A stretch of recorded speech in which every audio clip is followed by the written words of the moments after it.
A request of the channel and everybody in the comment sections of my last video. Today we're going to be looking at a video from Daily Dose of Football on how Drogba had the most unbelievable career. Like always, be sure to go check out the original video, which I'll leave a link for in the description down below. Of course, we want to make sure we show love to Daily Dose of Football, who made this content. Absolutely love the videos for this channel, so I'm excited to look at this one. All right, Drogba had the most unbelievable career. Football has provided us with many incredible stories, but this is undoubtedly one of the most impressive. He escaped poverty, nearly gave up on football, and even when he got his chance, it took years before he finally made it. And once he did, he broke records, used his influence to save his country from a literal war, and went on to become arguably the most clutch player of all time. A big game monster that nobody could stop. And today, I'll tell you all about it. Welcome to the life of Didier Drogba. Got a very serious expression. It all started in the worst way possible for young Didier. The Ivory Coast was in the midst of a sharp economic decline, and even though his parents were pursuing a career in banking, soon even they would have no way to provide for their son. And in an act of desperation, they would send him to France. As he arrived at the airport, he had a sign strapped around his neck, saying Didier Drogba to meet Michel Goba. Goba was his uncle, a footballer who played at Stade Bretois and who had financed his move to France. From the get-go, his parents made sure to say that he was not to be put into a football academy. He had to focus on school, but his uncle, loving football as much as he did, immediately signed him up for training. There was some back and forth, but after much debating, his uncle convinced him to let him play as a hobby. As much as his uncle tried to keep Didier happy, by the age of 8, he had been completely devoured by homesickness. He missed his parents so much, he was willing to endure wherever it took. So, he went back to the Ivory Coast. After 3 years there, where he mostly played in a parking lot with his friends, the economic crisis worsened, and once again the parents were forced to send Drogba to be with his uncle. This time around, he began taking football more seriously, and oddly enough, he would choose to start playing as a right back. It would be his uncle who would tell him, "People only care about the strikers, you need to play up front," and so, he began playing as a forward. The following year, his parents would move to France as well, and oddly enough, it would be at this time that he would begin to underperform at school, being forced to go back and repeat an entire school year. His parents were so pissed at his lack of focus that they would ban him from playing football. Wait, so his parents get there and he loses his focus? That's kind of ironic. After 1 year away from it, they would move to the suburbs of Paris, and Drogba began playing for Levallois. Over the next few years, he made his name known all over town, and eventually, he would be promoted to the first team, and he would even score on his debut, but without any explanation, he would not be kept in the first team. By the age of 19, most big local clubs were scouting him regularly, even PSG had their eye on him, but out of nowhere, he got injured. And when I say out of nowhere, I mean it. He was literally in the middle of a match when he ran off the pitch, tripped on a sprinkler head, and slammed his body into a wall. The hit for his signing cooled down, but still, Le Mans took the chance, and Drogba moved to their city. At this point, it seemingly was make it or break it for the striker. Can't get my chair to be comfortable.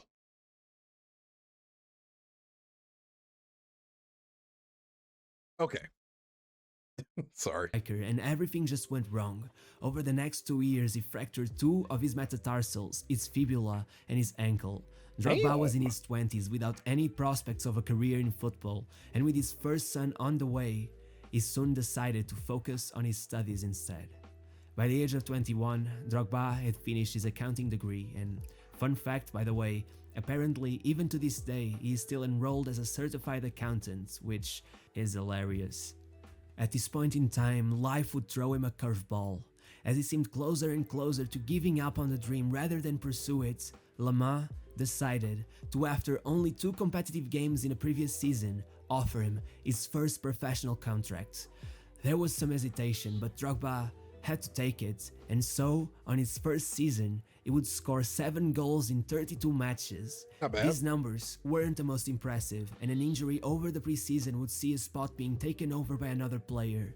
Drogba would be benched, and when used, he would be put on the wing. He struggled a lot, only scoring once throughout the whole season. By his third, Sheesh. he had bounced back a bit, but he was still not playing as well as they'd hope him to be. And Yeah, so, when Jean-Gau proposed the move in January, hoping Drogba would replace their striker Fiorese, who had just moved to PSG, they decided it would be the best for all parties that he left. Once at his new club, the coach put 100% faith in Drogba, being completely convinced that he would become a top player. This leap of faith would be key to the development of Drogba, who at 23 was finally being given a chance at the top tier of French football. It's always funny to me whenever we get like a coach or something that like realizes like, hey, this guy's actually pretty damn talented. What if we actually put him in a spot where he will actually thrive? We put him in a position where it'll actually suit his needs, where he can actually be skillful at. It's always so funny how these stories go. On his first match, he scored and immediately would be on the fans' good side, but the rest of the season lacked good performances, and soon everyone would start losing confidence in his abilities. At this point, Drogba was closing in on 25 years of age, and something had to change, and so Drogba picked himself back up and even told the coaches he wanted to stay and prove his worth. What followed was 21 goals in 39 matches for a team who had just barely escaped relegation. This year changed everything. It brought him a 7th place finish and qualification for the Intertoto Cup. It brought him his first few matches, goals, and even his first hat-trick for the Ivory Coast national team. But above all, it brought him the notoriety necessary in order to complete his dream move. Didier Drogba was moving to Marseille only 1 year after his signing to Jean-Gau for 150,000 euros. It would cost Marseille a whole 6 million to get their men. As he arrived, they were in need of some change. They were in the early stages of their rebuild as they attempted to come back from their awful performances over the turn of the millennium. Drogba was pretty fast to get in sync with the new team, and in the Champions League, he would absolutely dominate. In the first game of the group stage, he would score against Real Madrid, then he would score all 3 goals in a win against Partizan, and finally, as they met Porto, he would score again. Unfortunately, Marseille had already been defeated twice, and his second round performances failed to meet the expectations, and they would go down to the UEFA Cup. Once there, Drogba would score the only goal against the Dnipro. Then he would score 2 out of the 3 goals they scored in order to beat the mighty Liverpool.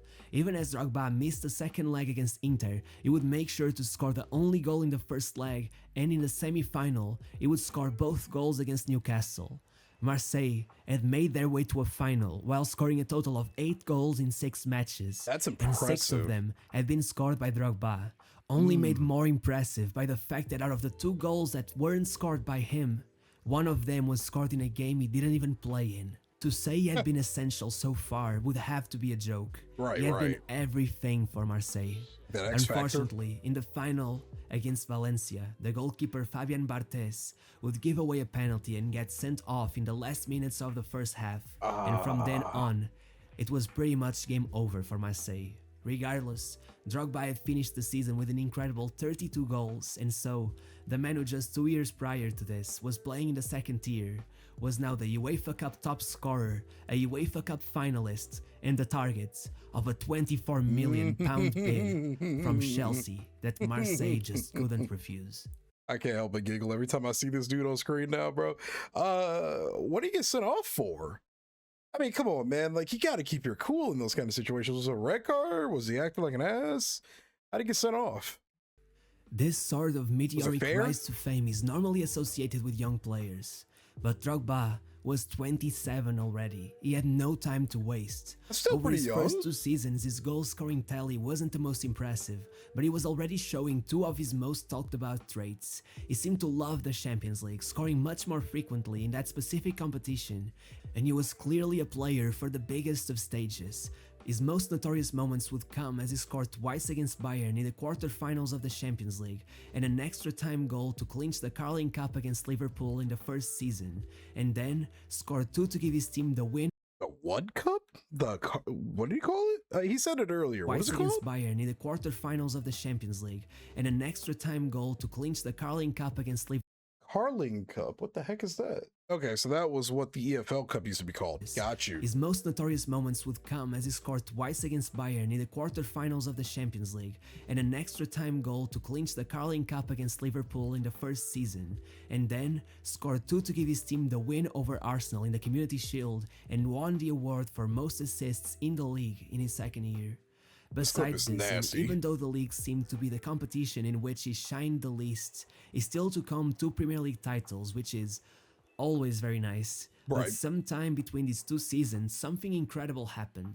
Drogba was playing the World Cup qualifiers with his national team, and he had been in great form, scoring 9 goals over the 10 games he had played. But this would be far from the highlight. You see, since the early 90s, the Ivory Coast had been in civil war. At the north, there were the Muslim rebel forces, and in the south, Christians who sided with the current government, which had taken over through some controversial elections. Jesus. It seemed there was no way to achieve peace in this country. In a way, it could be seen that they were truly divided, at times seeming like they had nothing in common. Right. But that's where Drogba came in.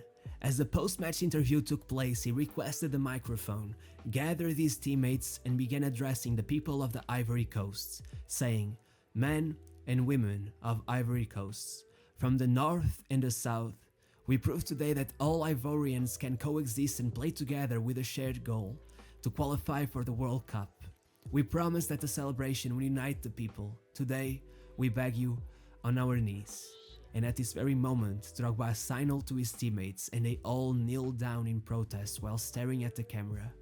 "Forgive, forgive, forgive. Please lay down your weapons, old elections, everything will be for the better." Damn, that's beautiful, man. It's very easy to dismiss this as meaningless, but the Ivory Coast had been desperately in need of something to unite their people. Right. And why not football?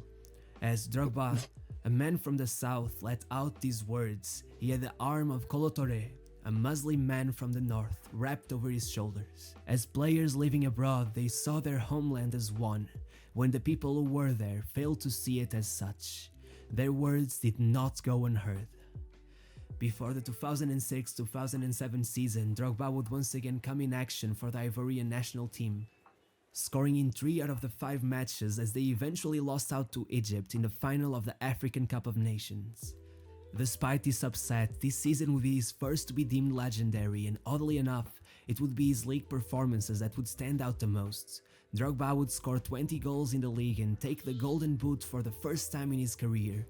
I just gotta say, man, you know how unbelievably brave you have to be to do something like that in a country, knowing that your country is just going through all of that, man. You're putting your own livelihood, the livelihood of the people around you, at risk, you know. It's always funny to me when people say football is political. I don't think people who say that they're either part of the new generation that tries to dodge everything that's political, or they just don't pay attention. But football is probably the most political sport to ever grace our planet. If you talk about politics over here in the US and sports, good luck. Good luck, right? I mean, we've been recently seeing like Pep Guardiola talk about some of the crazy things that are going on in certain countries that I don't want to mention in the event that this video will get limited or whatever, because YouTube is football is the most political sport of all time. It's just crazy to me that like seeing this, you know.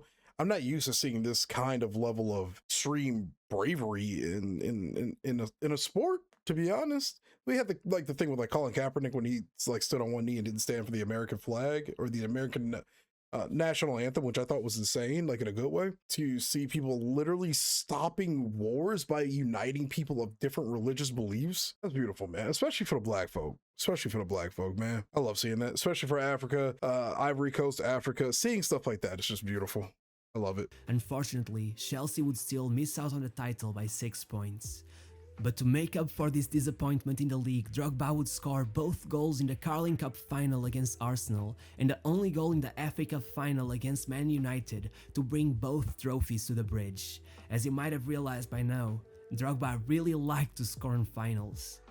Wait, so all right, so EFL Cup is similar to, all right, so a quick Google search tells me that the EFL Cup is kind of similar to like a Copa del Rey of sorts. And I think I know that, to be honest.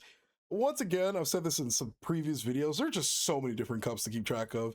So I always try to remember what their importance is. Honestly, I might start writing it in my notebook like, oh, this is comparable to this cup. This is like this is like this, you know. Just like how we have the CONCACAF Champions Cup going on, which is like our version of Champions League of sorts, you know? As you might have realized by now, Drogba really liked to score in finals. Yeah, he loves those As Drogba finals. joined the Ivory Coast once more over summer, you would realize that his words years ago had not been enough to change the path of the country, so this time around, he would adopt more drastic measures. He would persuade the president himself into moving one of the African Cup of Nations matches to the city where the Northern Rebels' stronghold was located. I'd like to know what Drogba said to him, because no one expected anything from this proposal, but somehow it happened, and as Drogba put the 5th goal into the net in injury time, the fans invaded the pitch in euphoria. No matter whether Drogba had been born in the south, he was their hero. Government officials watched from afar, and this moment facilitated negotiations, and only a few months after this, the first disarmament had been reached. For once, someone had managed to unite the people of the Ivory Coast. Wow, dude. The beginning of the next season was tough. Mourinho left and Drogba seemed broken. He had reportedly been reduced to tears after being made aware that he would be gone soon, and he even told France Football that he played for the manager and that the team now seemed different, that he wanted to leave Chelsea. Regardless, he stayed, and by October, Drogba would hit top form and score 8 goals in 8 matches before being out for a month because of a knee injury. It's undoubtable that over his career, Drogba proved to be a legend and deserving of a high placement at the Ballon d'Or. But how he managed the 4th place finish that year is beyond me. It's not that he wasn't good, it's just that I feel like he deserved it a lot more in other years, but well, it is what it is, and it's certainly nothing to be ashamed of. Yeah, what can you do, man? The rest of the season wasn't his most impressive time either. He would only score in 4 matches over 5 months, but wow did he pick them well. He would score Chelsea's only goal in the Carabao Cup final against Tottenham, then score against Spurs once more to get the draw, then score both goals as they defeated Arsenal 2-1, and then score against Liverpool in the Champions League semi-finals second leg. First to take them into extra time, and then the winning goal once they were there. He wasn't playing up to the standard, but every time they really needed him, he showed up. But then came the Champions League final against Manchester United, and not only did Drogba fail to score, which was rare for him to do in a final, but he also got a red card minutes before the penalty shootout. If only Chelsea had one more clutch penalty shooter, maybe that night would have looked much different. Eventually, it would even be confirmed that Drogba, had he been available, would have been the one to take the 5th penalty kick and not John Terry, who famously slipped. Just like this, we were approaching 2009. Drogba was 31 years old already, and it was evident just how fast the clock was ticking. Injuries came up, and by November, Drogba had missed 15 matches in over 135 days.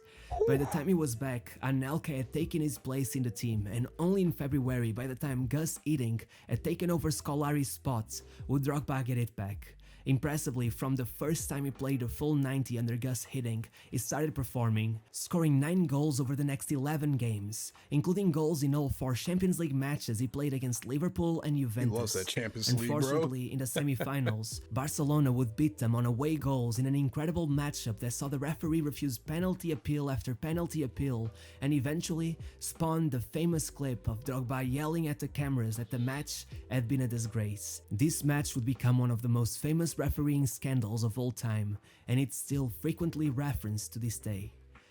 What do you guys think? Do you think there was some funny stuff kind of going on right there with the refs in Barcelona?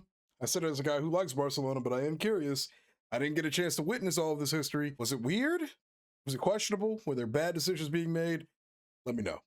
By the end of the season, Chelsea had only won the FA Cup, and as you might imagine, Drogba scored in the final. And right as one of his poorest seasons in terms of goal scoring ended, Drogba started one of his best.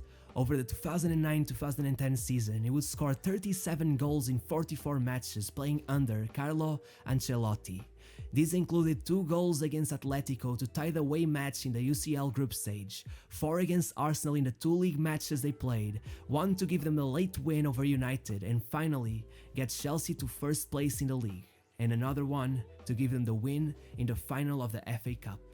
Again. If not for an early exit against Mourinho's Inter in the Champions League, this could have been the perfect year for Drogba. Still, 3 titles and a golden boot were impressive enough. This season could have led anyone to believe that Drogba was here to stay for a bunch more years despite his age, but in reality, it would be his last incredible season for Chelsea. Though there were still some, if not the most incredible moments to come. After a season that left us with not much to remember, the 2011-2012 season would see Drogba leave with a bang.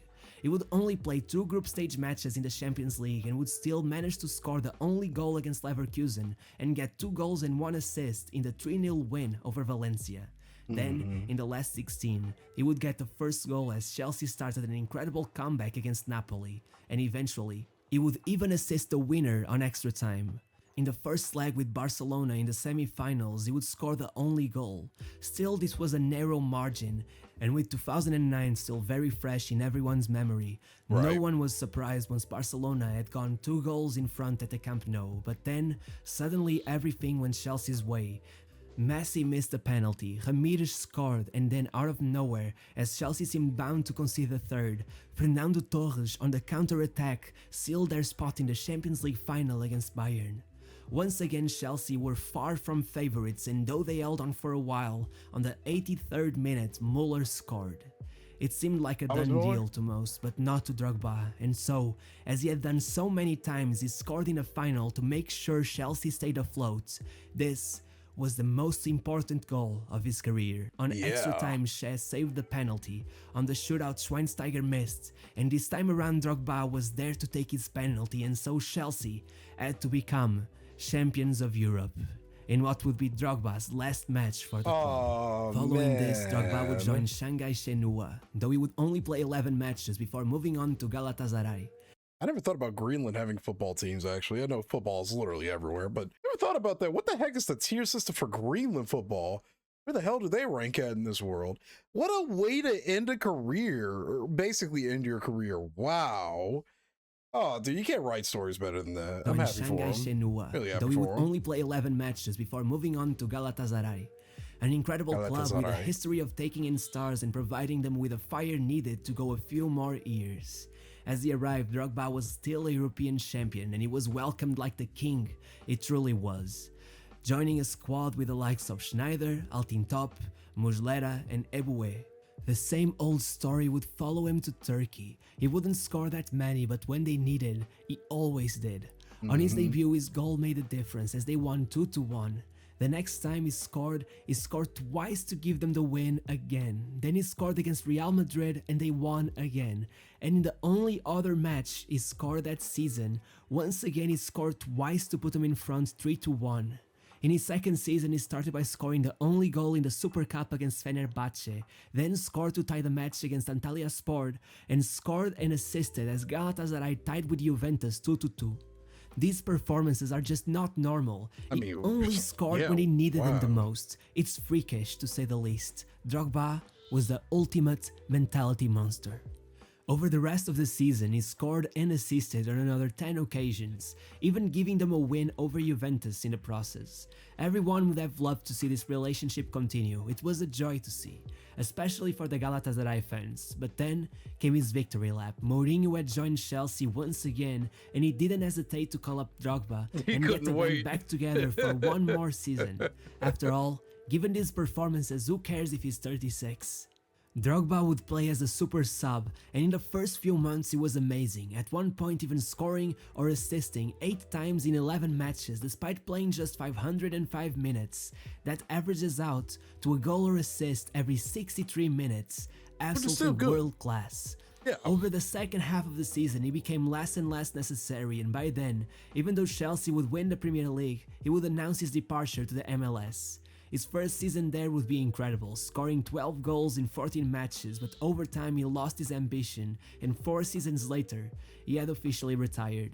Drogba said he's... Damn, 4 seasons, so he didn't retire until he was like, what, 40 something? Okay, so he played for Montreal. I think this is like this is kind of like why I want the MLS to like really develop its like own culture, because on one hand, I absolutely love when, you know, I love the idea that this is a place where footballers can still come if they just still have some spirit for the sport and they just still kind of want to compete on a slightly less intensive level, you know.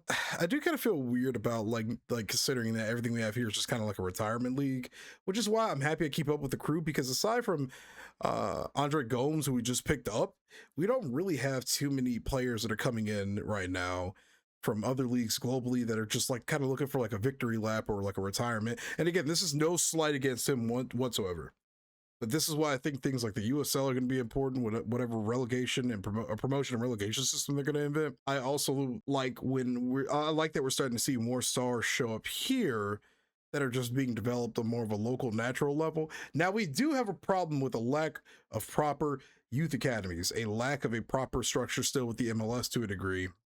We need more of that, because I'm sure, who knows what kind of diamonds in the rough we got over here. They don't have a way to shine for it because it's so expensive to get involved with the sport. So, but again, no slight against them, but it is just funny to me how many players come over here when they're basically at the end of their career. Ambition, and 4 seasons later, he had officially retired. Drogba said his last goodbye to the world of football as a certified winner, an Ivorian legend on and off the field, one of Chelsea's all-time greats and arguably the most clutch player of all time, having scored 9 goals in 9 finals during his first stint with Chelsea, only ever failing to score in one, the 2008 UCL final. This is a record for the ages, a show of how far your mindset can take you in football. So yeah, that was it. Man. I hope you enjoyed. And if you did, don't forget to leave a like and subscribe. So yeah, I'll see you next time. Bye. What's the commercial? Wait, what is that commercial? What? I gotta find that. Oh, this is from Pepsi. All right, I know for a fact I can't upload this to YouTube. This is going to be an easy copyright strike. All right, I might have to look at some of these and make like some kind of fun compilation or something on YouTube, like reacting to like some of the funniest football commercials. Oh, is this what it is? It is Drogba versus Lionel Messi, Turkish Airlines commercial 2014. I gotta see if these will get me copyright striked or not, because I'm definitely not trying to mess with Pepsi or Turkish Airlines and get the whole channel taken down, but I'll look into that. But anyway, I'm happy we kind of did this deep dive into them. I kind of want to watch some more highlights, and I think some of the reactions, which I need to post on the Patreon, I want to make them dedicated to like some of these like finals and stuff, like highlights of them or something. That's the least I could do, and I know I've been slacking on that, so that's something that I want to do. But incredible career overall. I'm glad he didn't like basically fail at really anything, you know. He had his ups and downs like any other footballer really has, and getting a World Cup title isn't easy at all.